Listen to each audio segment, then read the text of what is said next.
క్షణం క్షణం మీ ముందుకు సమాచారం.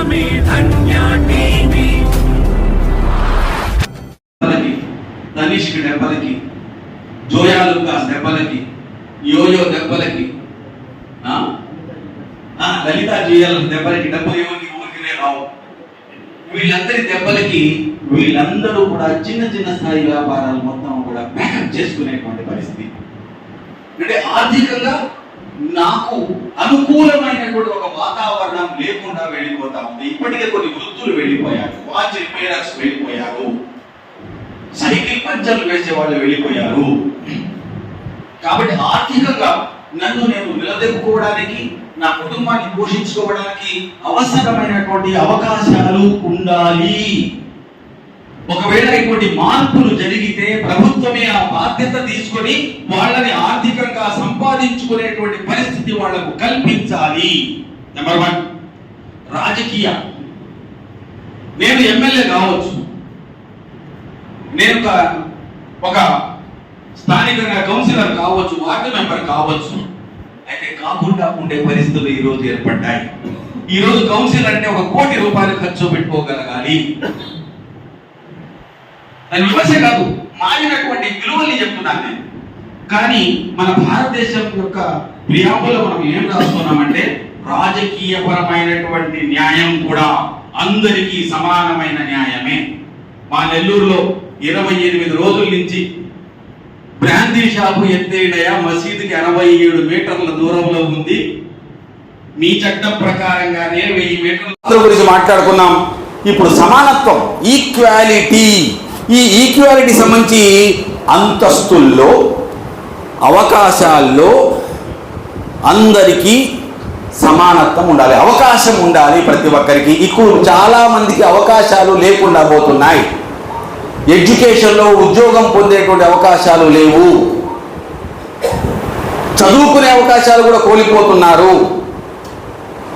అందుకని కొన్ని మార్పులు ఈ ప్రభుత్వాలు చేస్తాయి. మేమేదో గొప్ప మార్పులు చేయాలని చెప్పి అనుకుంటున్నామని చెప్పి కొన్ని మార్పులు చేస్తాయి, వాటి మీద కోర్టుకు వెళ్తుంటాం. ఉదాహరణకి అంటే తెలిసి చేస్తారా తెలియక చేస్తారా, వాళ్ళకు కలెక్టర్స్ సరైనటువంటి సలహాలు ఇస్తారా లేదా తెలియదు. కానీ గతంలో మన ఎంపీజే తరఫునే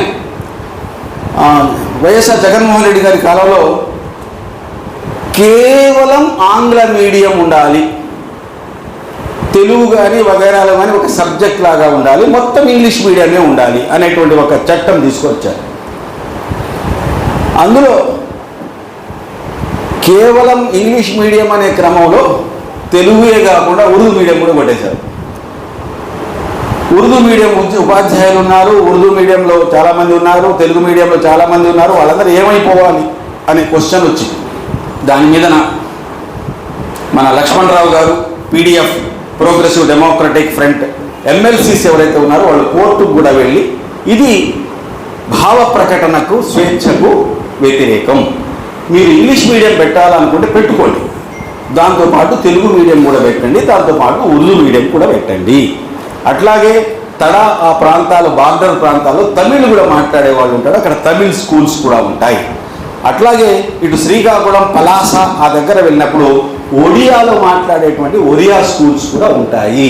ఇది భాషకు సంబంధించినటువంటి, సంస్కృతికి సంబంధించినటువంటి అంశం కాబట్టి దీని యొక్క స్వాతంత్రం, స్వేచ్ఛ మనకు ఉండాలి, సమానత్వం కూడా ఉండాలి.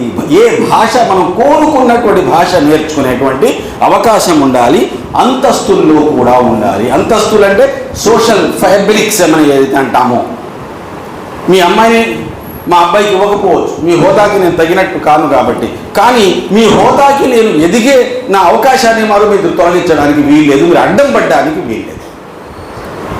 ఇటువంటివి చాలా జరుగుతున్నాయి. కాబట్టి వాటిని కూడా మనం క్వశ్చన్ చేయాలి. సమానత్వం అనేటువంటి దాంట్లో అంతస్తుల్లోనూ అవకాశాల్లో కూడా అందరికీ సమానమైనటువంటి హక్కులు ఉండాలి. టీడీపీ ప్రభుత్వం ఉంది, రేపు ఇంకో ప్రభుత్వం రావచ్చు, కానీ రాజ్యం ఉంటుంది, స్టేట్ ఉంటుంది. అట్లాగే కేంద్రంలో కూడా ఇప్పుడు బీజేపీ ఉండొచ్చు, రేపు ఇంకోళ్ళు ఉండొచ్చు, రేపు ఖిచడీ ప్రభుత్వం ఉండొచ్చు, అలయన్స్ ఉండొచ్చు, కూటమి ఉండొచ్చు, కానీ స్టేట్ మాత్రం ఉంటుంది, ఆ రాజ్య నిర్మాణం ఉంటుంది. రాజ్యం ఆ రాజ్యాంగానికి వర్తిస్తుంది. ఆ రాజ్యాంగాన్ని ప్రభుత్వాలు తప్పనిసరిగా ఫాలో కావలసి ఉంటుంది. అటువంటి పరిస్థితుల్లో సామ్యవాదం అంటే వీలైనంత వరకు సమాజపరం చేయడం. దీన్ని ఎట్లా డిఫైన్ చేశారంటే, ఈ దేశంలో ప్రైవేటు పెట్టుబడులు ఉంటాయి, ప్రభుత్వ పెట్టుబడులు ఉంటాయి. ఇది పూర్తిగా కమ్యూనిస్టు దేశం కాదు, ప్రైవేటు పెట్టుబడులు లేకుండా ఉండడం కోసంగా. కాబట్టి ప్రైవేటు వ్యక్తులు కూడా ఇక్కడ సొంత ఆస్తి కలిగి ఉండవచ్చు, ప్రభుత్వం కూడా తన వైపు నుంచి కొన్ని సంస్థలు నడపవచ్చు. ఆ ఉద్దేశంలో నుంచే పెద్ద పెద్ద ఫ్యాక్టరీలు, BHEL కానీ, BSNL కానీ, ఇటువంటి పెద్ద పెద్ద రైల్వేస్ కానీ ఇవన్నీ కూడా ప్రభుత్వం వైపు నుంచి ఎస్టాబ్లిష్ చేయడం జరిగింది. ఈ రెండిటి మధ్య పోటీ కూడా ఉండాలి. ఈ పోటీ లేకపోతే కేవలం ప్రభుత్వపరమైనటువంటి సంస్థలు మాత్రమే ఉంటే రష్యాలో ఆ తర్వాత జరిగినటువంటి కొన్ని మార్పులకు, కొన్ని నిరాశ నిస్తేజాలకు అవకాశాలు ఉంటాయి. కేవలం పెట్టుబడులు మొత్తం ప్రైవేట్ వాళ్ళకి ఇచ్చేస్తే అమెరికా లాగా మొత్తం ఆర్థిక వ్యవస్థ మొత్తం కూడా వాళ్లే కంట్రోల్ చేస్తారు. కాబట్టి భారతదేశంలో ఈ రెండు రకాల ఆర్థిక వ్యవస్థలు కొనసాగుతాయి. ఇందులో సోషలిజం కూడా ఉంటుంది. కులాలు ఉన్నాయి, మతాలు ఉన్నాయి, కులాల మధ్య భయంకరమైనటువంటి వ్యత్యాసం ఉంది. ఈ స్వాతంత్రం రావడానికి ముందే బాలగంగాధర తిలక్ అనేటువంటి ఆయన ఒక స్టేట్మెంట్ కూడా ఇచ్చారు. అందరికీ సమానత్వం కనుక ఇచ్చేస్తే మా భూముల్లో పనిచేసేటువంటి కూలీలు ఏమవ్వాలి, నూనె తీసేటువంటి, ఇక్కడ మనం నూనె గవ్వళ్ళ అంటాం, అక్కడ తేలి అంటారు వాళ్ళు. తేలీలందరూ రాజ్యం చేయడానికి, కుమ్మరులందరూ ఈ రోజు నుంచి మేము రీపబ్లిక్ మళ్ళా ప్రజల పరిపాలన కోసంగా మేము సిద్ధమవుతున్నాం. ఈ రోజు నుంచి రాజ్యం అమలులోకి వస్తుంది అని ప్రకటించుకోవడం జరిగింది.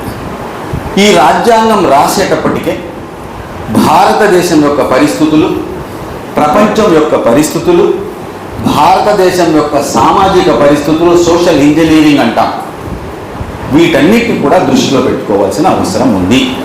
ఎందుకంటే అవి అన్నీ లేకుండా రాజ్యాంగం రాయడం సాధ్యం కాదు. అటువంటి పరిస్థితుల్లో 395 ఆర్టికల్స్, ఇందులో 12 భాగాలుగా, అది 2003కి 444 ఆర్టికల్స్ అయినాయి. ఈ నేపథ్యంలో ఎప్పుడు ఉందంటే, ఫ్రాన్స్లో ఉద్యమం జరిగి ప్రజాస్వామ్యం అనేటువంటిది బాగా చర్చనీయాంశంలోకి వచ్చేసింది. డెమోక్రసీ, ప్రజాస్వామ్యం అనేటువంటి చర్చలోకి వచ్చింది. ప్రభుత్వం అనేటువంటి చర్చనీయాంశమై వచ్చింది. అదే సమయంలో కారల్ మార్క్స్, ఫ్రెడరిక్ ఏంజిల్స్ రాసినటువంటి కమ్యూనిస్టు పార్టీ ప్రణాళిక, దాని ఆధారంతో రష్యాలో కామ్రేడ్ లెనిన్ నాయకత్వంలో బోల్షివిక్ విప్లవం జరిగి అక్కడ కార్మిక వర్గ రాజ్యం, కమ్యూనిస్టు పరిపాలన ఏర్పడి ఉంది. కమ్యూనిస్టు పరిపాలనలో, సోషలిస్టు వ్యవస్థలో శ్రమ దోపిడీ లేకుండా ఈ రాజ్యాంగంలో రాజ్యాన్ని నిర్మించబడుతుంది అని అది మనకు చెప్తుంది.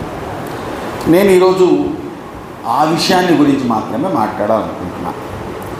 సోదరులారా, వీలైనంత వరకు పూర్తిగా విషయం చెప్పే ప్రయత్నం చేస్తాను. ఒకసారి లేకపోతే తొందరగా అర్థం కాకుండా మాత్రం చెప్పదలుచుకోలేదు. ఎంతవరకు వీలవుతుందో అంతవరకే చెప్తాం.